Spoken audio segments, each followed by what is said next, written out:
John, how's it going? Good to see you. All right. Thanks for having me. So I love your background. You're in your attic of your house. Really curious to know, what's it been like running a $20 billion company from your home? It's been convenient, I guess. Yeah. Except for the times when my daughter, which is fun, comes up while I'm on a really serious call and is either crying or wants to hang out. That makes it a little hard. I'm curious to know, because you run a technology company, so in theory you can be distributed, but have you found that it impacts the collaboration between you and your team? Absolutely. One, like you said, I think we've surprised ourselves as a society and as a business with how much we can do in this under these circumstances. But at the same time, I really miss people and I really miss the collaboration. I think we're super proud of the culture that we've built and established at Lyft. I think we're running on fumes at this point, a year later, and people are really looking forward to getting back together.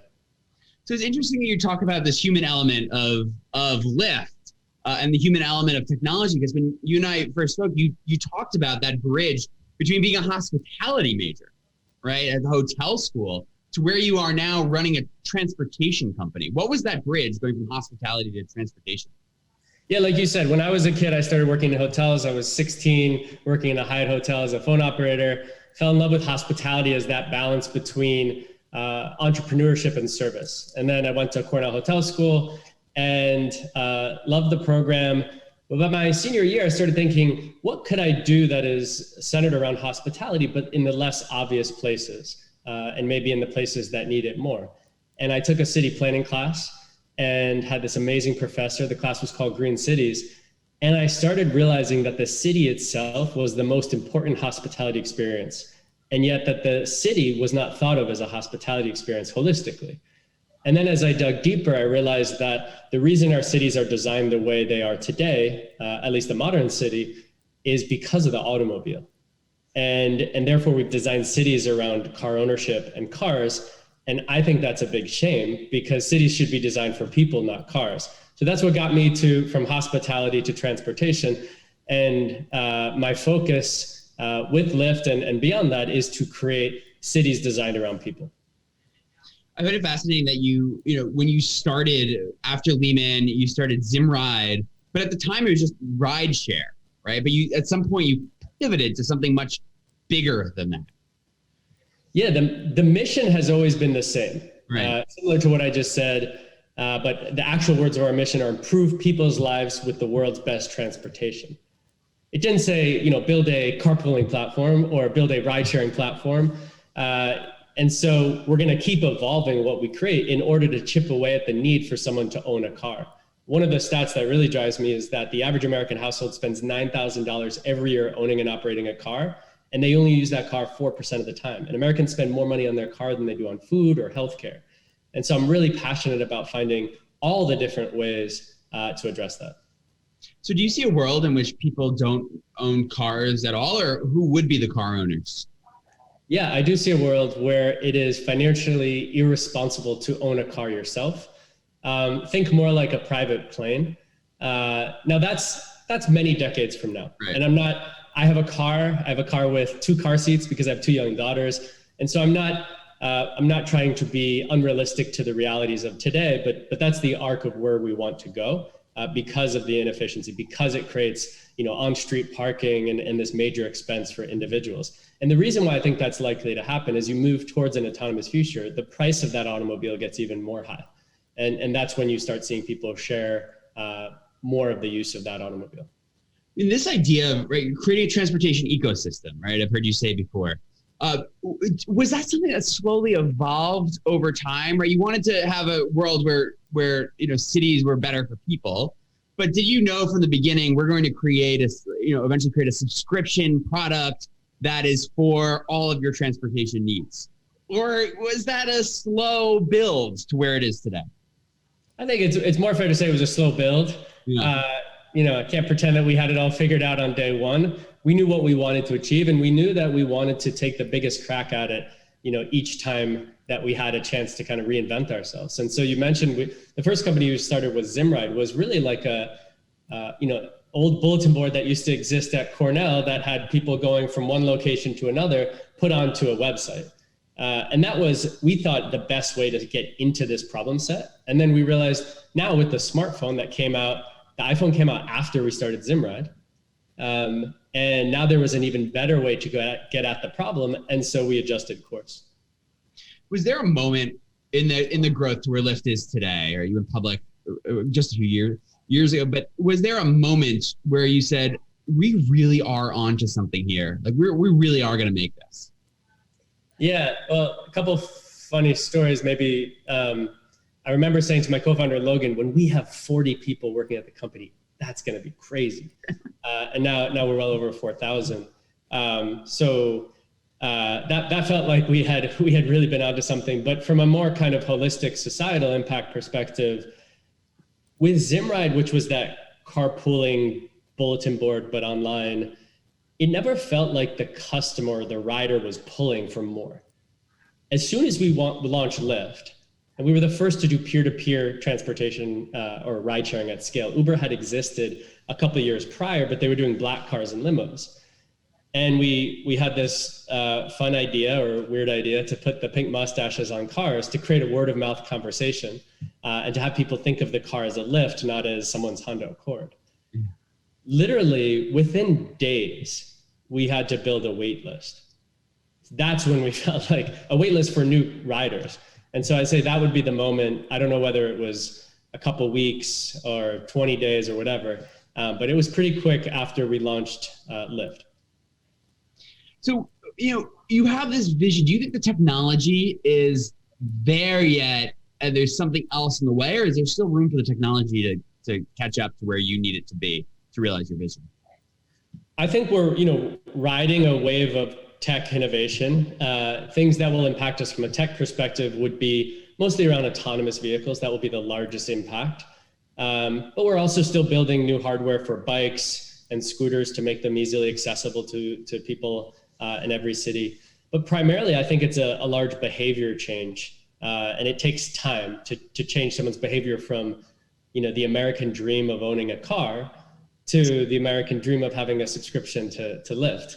Right. Which sounds ridiculous right now, and I acknowledge that. But so that'll take time. But I don't think we're massively held back by technology, aside from autonomous vehicles coming to scale.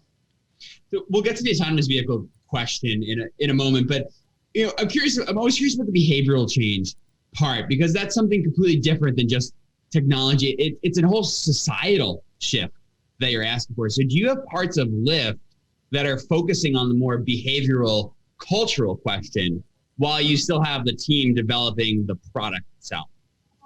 Absolutely. So we have various user research teams. One that sits within our product design team that is constantly talking to drivers and riders about the experience, about what they need, and about what they want to see from us. We have an experimentation framework. So when we communicate with our different audiences, if we're trying to change behavior on, say, is someone thinking about the sunk cost of what they've put into a vehicle or the ongoing cost of a vehicle, we could theoretically, test articulating one part of that versus the other.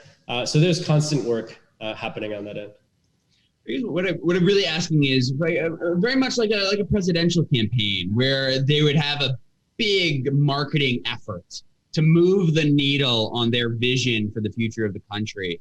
Do you have that type of public relations, more marketing campaign yet? Or do you see a world in which that will happen? I mean, we do, you put it on the scale of a presidential campaign. I think we have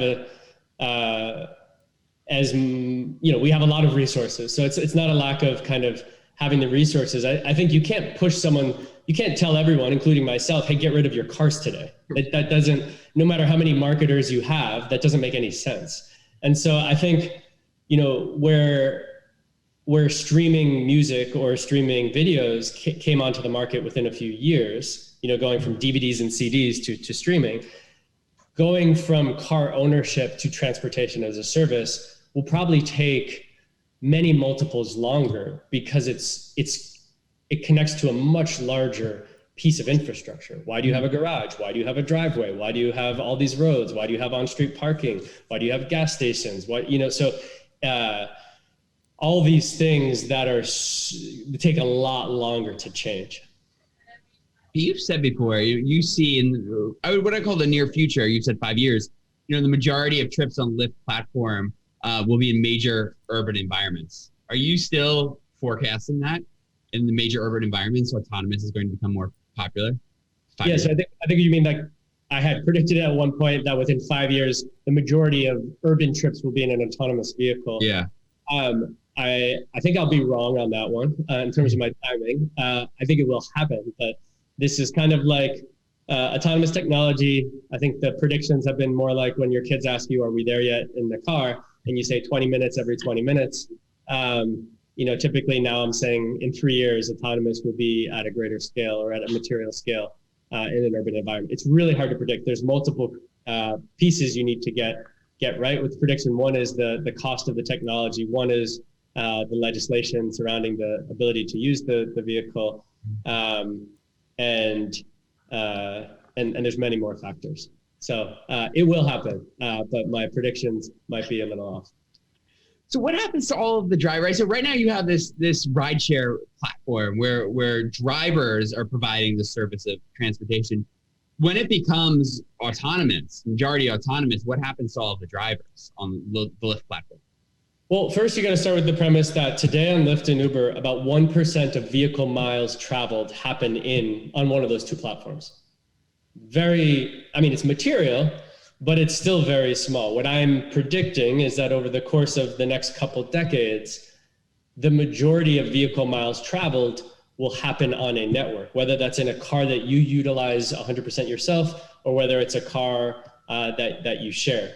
And so even in a world at that point where the majority of those trips are happening in an autonomous vehicle, you will still need human drivers on the Lyft platform at a greater scale than you have today, because we are only 1% of vehicle miles traveled. So I don't see any time soon where you don't need drivers as part of what we call a hybrid network. Another way to think about that, at 9 a.m., the demand for our service now and into the future is extremely high. People are commuting to work.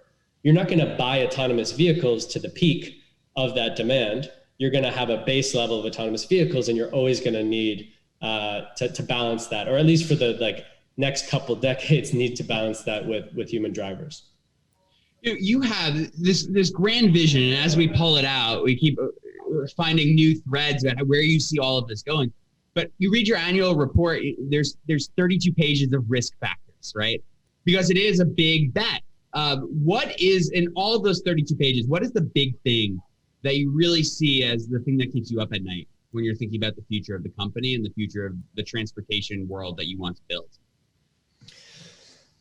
I'd say the hardest thing to predict is, I don't know if it's, you'd categorize it as a risk factor, but the hardest thing to predict is the timing of all these things.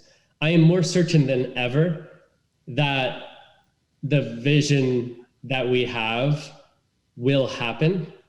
As a matter of you can't have more traffic in a city. You can't, take up more space in a city. You can't put more people in a city if you don't solve this. People can't spend this amount of their income on a car that they use 4% of the time, especially when they have something that's multiple thousands of dollars cheaper as an alternative. So I think the biggest question mark, I won't call it a risk factor, is exactly when all these factors kind of pile up enough such that the majority of people switch from owning the vehicle that they get their transportation from to accessing it as a service. The other thing, we spent most of our time talking about transportation because that's what Lyft really is doing, your vision for the future. But one of the things I found interesting is that as you're reshaping transportation, Lyft has also been included very much in the conversation about the future of work and what it means to have the employer-employee relationship. Everything around gig economy, it's hard to mention without first talking about Uber and Lyft. So how do you feel about going to do one thing with transportation and now you're being included in the question about the future of work? We talk about this a lot internally with the team, that if you want to do something that's meaningful, there will be change involved, and change has real implications, and those can be positive and negative. I am extremely confident that the majority of the work that we're doing brings about a very positive change to the world, which is why I'm so passionate and excited about the work, and why our team is as well. That doesn't mean it's easy. If we were building streaming music, there's still issues, of course, with artists, how much artists are paid and that type of thing, but it's less impactful in the real world. It doesn't impact how people live and get around their day in the same way transportation does. So we signed up for all of these implications when we got into transportation. And therefore we have greater and greater responsibility to handle the situation we've put ourselves into with society's best interest at the same time in the company's best interest. So specific to work, labor has fought for many years to create protections for workers, and that is a good thing. That is something that, as you go back throughout history, someone had to stand up to companies to make sure that the workers had a voice in how work was evolving. I don't have a strong aversion to an organization like all businesses or all unions. I don't come out and think that one thing is always right and one thing is always wrong. So in this specific case about like the gig economy and our drivers, employees, or independent contractors, I talk to the drivers and I understand the implications if a certain law was to take place, like if drivers were all made employees. Mm-hmm. And for that specific argument, the main reason that this is called into question is because historically, and labor law dictates that benefits are tied to employment. So call it healthcare and other types of benefits. That is, I've talked to many people across all parts of the political spectrum that would agree that that shouldn't be limited to just employees. There should be a way for independent contractors to get contributions for healthcare, other things through the entity that's bringing them on as independent contractor. Anyway, I'll get really into the weeds of the issue, but just to say, I feel a deep amount of responsibility. We're trying to get the right outcome, which is benefits with flexibility. Yeah. We had a first model of that. I've talked to and will continue to talk to labor leaders, drivers, and other businesses, and I do think we can improve work for the average American. Outside of this political and legal issue, do you think just in general that the ability of technology to now match employers who have or people or companies with needs for skills and people with those skills, right? Do you think technology is going to change what that looks like in general, where we'll move to more of a gig economy becoming more popular, removing the politics and the benefits question from that? Really, it's a cultural question. Yeah, absolutely. I think that's just like, eBay, while it's not a job, made it easier for someone to sell something. If I had an extra set of plates, I didn't have to open a store, and I was, people were matching a need with with an offer. Right. And so the same thing will happen with work. Absolutely. And people need to also realize there's amazing benefit of this. Not only does it create and can it create more economic activity, but, for example, I talked to many drivers that are single parents that they could not hold a 9-to-5. Right. They need to be able to fill in the gaps with work that can be turned on and off. And prior to a service like Lyft, there wasn't an ability for them to do that. So while you said aside from all the benefits and legal piece, if we can fix that as a society such that no one is left behind with the safety net that I believe everyone does deserve, then the opportunity for a time when we can match work better with an individual's skills is very exciting. I love the way that you framed that. So it's like almost like you're going in two different. You have technology and then transportation, which you're really doing on, but in so doing, you're dragging you're bringing this other part along with you, which is we're also deciding what it looks like for the people who serve our transportation infrastructure, what it looks like for them to come to work every day.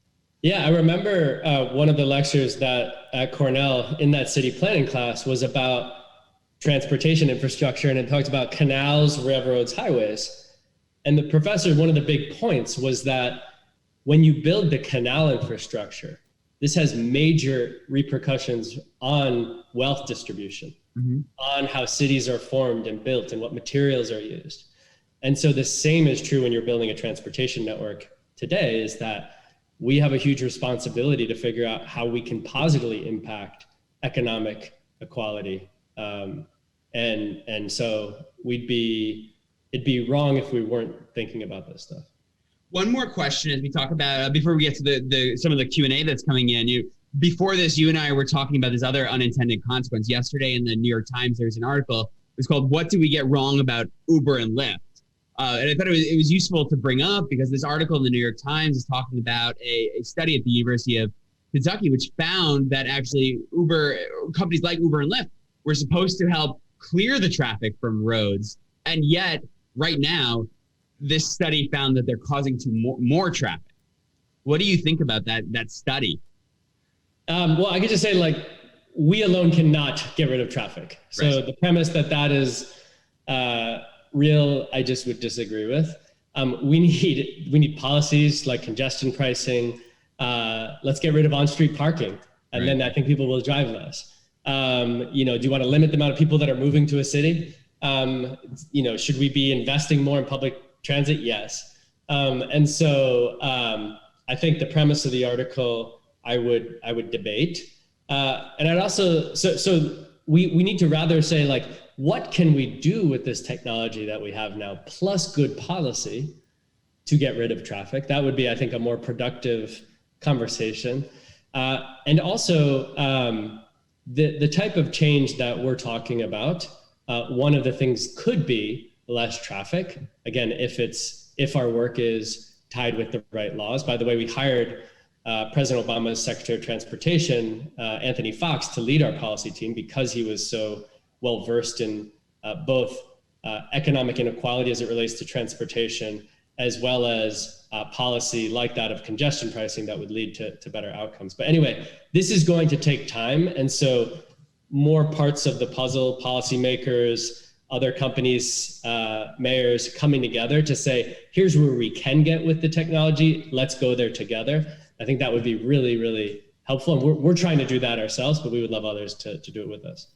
There's a lot of questions coming in about this ecosystem, right? We started talking about the transportation ecosystem that Lyft is working to create. So you can just have one subscription and Lyft, right, will take care of all your transportation needs as part of that subscription. Did I get that right before you asked the question as to the vision? Yeah, exactly. So just to give kind of the quick high level on this is we have a new subscription service called Pink. Yep. And it is, in its first year or two, and I think over the next few years, the idea is that this is going to be the way you transact with Lyft. In the same way that you buy a minutes and data plan from a phone network, I think you will buy a miles and services plan from a transportation network, and hopefully you'll choose Lyft. And there'll be more than people see us as just a ride-sharing company today. We have car rentals. We own City Bike in New York and most of the major bike share systems in the country. So you'll be able to get with Pink, you'll be able to get access to our bikes, access to our rental cars, and of course the ride-share vehicles as well as transit we've added to most cities. So the question that comes in along that exact thread, someone here on the Q&A wants to know, does that extend eventually to air transportation? Probably not. Could we do vertical takeoff and landing, what people call VTOL, which in my opinion, some people say flying cars, I say helicopters. But sure, you could use this type of app. I think that would be a very expensive way to get from a point A to point B that won't serve everybody's needs, at least in the next couple decades. But I don't think the focus will be in the air. And why is that, right? If you're building the ecosystem, why does it stop when you get to air? I mean, just look at 95% of what people spend on transportation is on the ground. Right. That's a big enough problem for us to solve. And air travel is quite different. Again, if helicopter trips become really convenient and affordable, then we'll add it as a mode.